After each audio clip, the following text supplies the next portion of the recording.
अस्सलाम वालेकुम। टैपिर। अब जब भी कोई इस एनिमल को देखेगा तो जहन में यही ख्याल आता है कि शायद ये एनिमल पिग या फिर एंट ईटर से मिलता जुलता होगा। हालांकि ऐसा कुछ भी नहीं है। ये टैपिर एनिमल मिलता जुलता है घोड़ों से या फिर राइनोस से। अब वो कैसे? तो भाई देखो, रिसर्चर्स के मुताबिक माना जाता है कि टैपिर, राइनोज और घोड़े शायद आज से कई हजार साल पहले इनके एंसेस्टर का मतलब ये होता है कि इनके अबाव अजदाद यानी इनके परनाना या फिर परदादा वो एक ही होंगे। तो ये नस्ल असल में उधर से ही चलती आ रही है।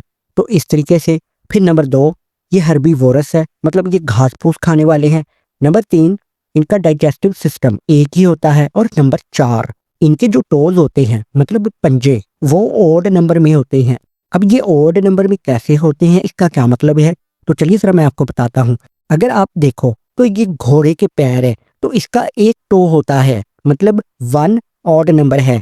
एक टो, या यूं भी आप समझ सकते हो कि एक उंगली जो कि बड़े साइज की होती है। तो हम इसको इस तरीके से समझ लेते हैं। पर जो टैपिर हैं इनके आगे वाले पैरों के 4 टोज होते हैं, यानी 4 उंगलियां होती हैं। अब ये तो ऑड नंबर नहीं है, ये तो इवन नंबर हो गया। पर यहाँ पर इनके जो पिछले पैर होते हैं ना, उनमें 3 टोज होते हैं, मतलब 3 उंगलियां होती हैं। तो जिसकी वजह से इसके पैर भी ऑड नंबर में आते हैं। तो इस तरीके से कुछ खसूसियात इन जानवरों की आपस में मिलती जुलती हैं, जैसे घोड़े, टैपिर या फिर राइनोज। इस वक्त दुनिया में टैपिर की 5 स्पीशीज या यूं भी हम कह सकते हैं कि 5 इकसाम पाई जाती है। मलायन टैपिर, ये एक ऐसी किस्म का टैपिर है जो कि आमतौर पे हमें एशिया में ही मिलेगा। और अगर हम एशिया कॉन्टिनेंट के कंट्रीज की बात करें कि कौन कौन से ममालिक में हो सकता है, तो ये हो सकता है म्यांमार, सुमात्रा या फिर थाईलैंड में। ये मलायन टैपिर इन कंट्रीज में हमें देखने को मिल सकता है। लेकिन जो बाकी 4 इकसाम के टैपिर हैं, जैसा कि Baird tapir, mountain tapir, lowland tapir और डवार्फ टैपिर, ये हमें अमेरिका कॉन्टिनेंट में देखने को मिलते हैं, मतलब ये वहां पर पाए जाते हैं।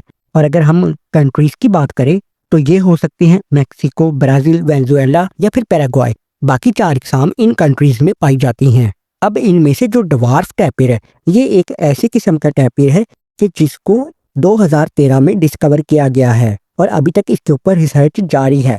मतलब जो डवार्फ टैपिर है, क्या ये टैपिर की नस्ल का है या नहीं। पर जो बाकी 4 टैपिर हैं वो आज से कई साल पहले डिस्कवर हो चुके हैं, पर ये डवार्फ टैपिर 2013 में डिस्कवर किया गया है। अब जियोग्राफिकल डिस्ट्रीब्यूशन तो हमने जान ली, मतलब ये किन कंट्रीज में पाए जाते हैं। और यहाँ पर अगर हम हैबिटाट्स की बात करें, मतलब ये कैसी जगहों पर रहते हैं, तो ये रहते हैं पहाड़ों में, जंगलात में या फिर स्वैम्प्स में या फिर ग्रासलैंड्स में, मतलब घास फूस वाले एरियाज में। सबसे बड़े साइज के टैपिर की बात की जाए तो वो है मलाइन टैपिर, और इसकी लेंथ मतलब लंबाई 3 मीटर तक हो सकती है। इसकी हाइट 3 से लेकर 3.5 फीट हो सकती है और इसका वजन 400 केजी हो सकता है। पर यह वजन इसका ऊपर नीचे भी हो सकता है। और सबसे छोटे टैपिर की बात की जाए तो ये है माउंटेन टैपिर। इसका वजन 200 केजी हो सकता है, जो कि ऊपर नीचे हो सकता है। पर इसकी लंबाई 1.8 मीटर हो सकती है या इससे कम भी हो सकती है। टैपिर को लिविंग ब्रीथिंग फॉसिल्स भी कहा जाता है। अब इसका मतलब क्या होता है, तो सबसे पहले आप फॉसिल का मतलब समझ लो। फॉसिल हम उसको कहते हैं कि आज से कई हजार साल पहले जो जानवर मर गए थे, ये कुछ ऐसी पुरानी चीजें जो कि जमीन के अंदर दफन हो चुकी हों और वो रिसर्चर्स को मिलती हैं। चाहे वो कोई भी चीज हो, तो उससे अंदाजा लगा लिया जाता है कि हाँ शायद ये चीज आज से कई हजार साल पहले पाई जाती थी। मतलब आप यूं ही समझ लो कि सैंपल जो मिल जाए उसको हम फॉसिल्स बोलते हैं। तो इनको लिविंग ब्रीथिंग फॉसिल्स कहा जाता है, क्योंकि माना जाता है कि आज से कई हजार साल पहले अगर हम पीछे चले जाएं तो इस दुनिया में कई इवेंट होते आ रहे हैं, मतलब वाकयात वगैरह। जैसा कि अगर हम यहाँ पर मिसाल लें कि एक एस्टेरॉयड टकराया और फिर जो डायनासोर की जो नस्ल थी वो ख़त्म हो गई। इसी तरीके से कोई ना कोई इवेंट होता रहा और कोई ना कोई जानवर की नस्ल ख़त्म होती रही। पर ये जो टैपिर है, माना जाता है कि शायद ये अभी तक बचते आए हैं, मतलब ये सरवाइव कर गए हैं। तो इसलिए हम यूँ कह सकते हैं कि ये टैपिर एक ऐसी नस्ल है जो कि अभी तक सरवाइव करती आ रही है ऐसे वाकयात में से, और ये ख़त्म नहीं हुई। और जिनमें से आज हमें 5 इकसाम के टैपिर इस वक्त इस दुनिया में मिल जाते हैं देखने को। अगर हम बात करें एक ख़ास पीरियड की, और ये टाइम पीरियड था ईओसीन पीरियड, इसको बोला जाता है। और ये था आज से तकरीबन 30 से 33 मिलियन साल पहले का। तो इस तरीके से हम इनको लिविंग ब्रीथिंग फॉसिल्स कहते हैं। और अगर आपको ये समझ में नहीं आया तो मैं आपके लिए और आसान कर देता हूँ कि जिंदा चलती फिरती लाशें जो कि सांस ले रही हैं। इस तरीके से अगर आपने अब यहाँ तक वीडियो देख ली है तो आप ये भी तो सोच रहे होंगे कि इसकी ये लंबी सी नाक क्या चीज है। इसको बोला जाता है प्रीहेंसिल नोज या फिर स्नाउट, यानी लंबी नाक या फिर छोटी सूंड। हाथी की सूंड तो लंबी होती है ना, ये छोटी सूंड है। तो भाई कुदरत ने इसको बनाया ही ऐसा है। और इसकी ये नाक मल्टी फंक्शनल होती है, मतलब इसके काफी काम आती है। ये किसी भी चीज को बड़े आराम से पकड़ सकता है, जैसा कि पेड़ पौधे होते हैं ना, फूल पत्ते, उनको ये ग्रैब करता है, उनको पकड़ लेता है अपनी तरफ खींचने के लिए, मतलब खाने पीने के लिए। इसी तरीके से इसकी स्मेल करने की सलाहियत भी काफी अच्छी होती है।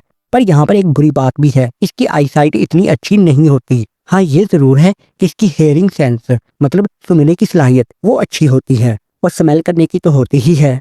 अब टैपिर हमें देखने में काफी मोटे मोटे से लगते हैं, पर यहाँ पर बड़ी अजीब बात यह है कि ये बहुत अच्छे स्विमर होते हैं। ये बहुत अच्छे तरीके से तैर सकते हैं पानी के अंदर। तो जी हाँ, और ये भी हो सकता है कि इनके पंजे भी काफी कुदरत ने अच्छे बनाए हैं, तो जिसकी वजह से ये जब पानी के अंदर होते हैं ना, तो अगर पानी के अंदर एक जमीन होती, अगर वहां तक इनके पैर पहुंच जाएं तो ये उसके ऊपर चल भी सकते हैं, मतलब पानी के अंदर चल भी सकते हैं और तैरते तो बहुत अच्छा है। इसके साथ साथ अगर इनको किसी से खतरा हो तो ये पानी के अंदर छुप भी सकते हैं। अपने आप को पानी के अंदर छुपा के अपनी नाक को पानी के ऊपर से निकाल कर ये सांस भी ले सकते हैं। इस तरीके से ये अपने आप को किसी भी खतरे से बचा सकते हैं। अब ये देखने में हमें काफी गपलू से लगते हैं, हालांकि ऐसा कुछ भी नहीं है। ये काफी ज़हीन भी होते हैं, काफी हसास भी होते हैं, इनमें अपनी फीलिंग्स भी होती हैं। ये मुख्तलिफ किस्म की आवाज़ें निकाल कर काफी ज्यादा कम्युनिकेट कर सकते हैं एक दूसरे के साथ, मतलब मुख्तलिफ आवाज़ें निकालते हैं, मुख्तलिफ किस्म के मैसेज एक दूसरे को देने के लिए। मतलब मुझे तुम्हारी मदद चाहिए या नहीं, या मैं दर्द में हूँ या नहीं, मतलब मुश्किल में हूँ या नहीं। तो मतलब यह है कहने का कि ये एक दूसरे के साथ आवाज़ें निकाल कर कम्युनिकेट कर सकते हैं। और यहाँ तक कि ये अपने पैरों से ज़मीन के ऊपर मार्किंग भी कर सकते हैं, मतलब निशानात लगा सकते हैं, ताकि जो पीछे से आने वाला इनका साथी है ना, वो समझ जाए कि हाँ, यहाँ से मेरा कोई साथी गुजरा है टैपिर। और इसके अलावा ये यूरियन भी करते हैं, तो पीछे से आने वाला टैपिर उसी यूरियन को स्मेल करके अंदाज़ा लगा लेता है कि यहाँ से कोई टैपिर, मतलब मेरा कोई साथी गुजरा है या नहीं। इस तरीके से ये एक दूसरे को मैसेज दे सकते हैं। Tapir choose flight over fight, मतलब ये एक ऐसा जानवर है कि जो कि जरा भी अग्रेसिव नहीं होता, मतलब ये गुस्सा बिल्कुल नहीं करता और ना ही ये लड़ना झगड़ना पसंद करता है। तो जिसकी वजह से अगर इसको खतरा नजर आए ना, या कोई भी मतलब ऐसा नजर आए प्रीडेटर जो इसका शिकार करने वाला हो, तो ये खुद से छुप जाता है या छुप कर बैठा रहता है। मतलब ये उसके साथ मुकाबला करना पसंद नहीं करता, और वैसे भी ये इतना खास मुकाबला नहीं कर सकता, तो इसलिए ये छुपना ही बेहतर समझता है। अब यहाँ पर अगर प्रीडेटर की बात हो रही है तो प्रीडेटर का मतलब ये होता है कि ऐसे जानवर जो इनका शिकार करते हों, तो ये हो सकते हैं मगरमच्छ, जैगुआर्स, टाइगर्स, कोगर्स, ये भी एक शेर की किस्म ही होती है कोगर्स, तो ये इसके प्रीडेटर हो सकते हैं। टैपिर के बॉडी पार्ट्स को कुछ ट्रेडिशनल मेडिसिन में भी इस्तेमाल किया जाता है, जो कि पहले भी किया जाता था और आजकल के ज़माने में भी किया जाता है कुछ जगहों पर। टैपिर क्योंकि हर्बीवोरस होते हैं, मतलब ये घास फूस खाने वाले होते हैं, तो इसमें ये काफ़ी चीज़ें आ जाती हैं, जैसा कि झाड़ियाँ वगैरह हो सकती हैं, फल हो सकता है, बेरीज हो सकती है, घास फूस हो सकता है, या फिर सब्जियाँ वगैरह हो सकती हैं और फूल वगैरह हो सकते हैं। तो ये इन सब चीज़ों को ये खा सकते हैं, ये इनकी डाइट होती है। पर ये सीजनल होती है, मतलब मौसम के ऊपर डिपेंड करती है। इनको जो भी इनमें से मिल जाए ये खा लेते हैं। ये रात के वक्त भी एक्टिव हो सकते हैं, दिन के वक्त भी एक्टिव हो सकते हैं, और ये ग्रुप में भी रह सकते हैं और सॉलिटरी मतलब अकेला रहना भी पसंद कर सकते हैं। ये तो ये इनके ऊपर इनकी मर्जी होती है। टैपिर को गार्डनर्स ऑफ द फॉरेस्ट भी बोला जाता है, मतलब जंगलात के रखवाले।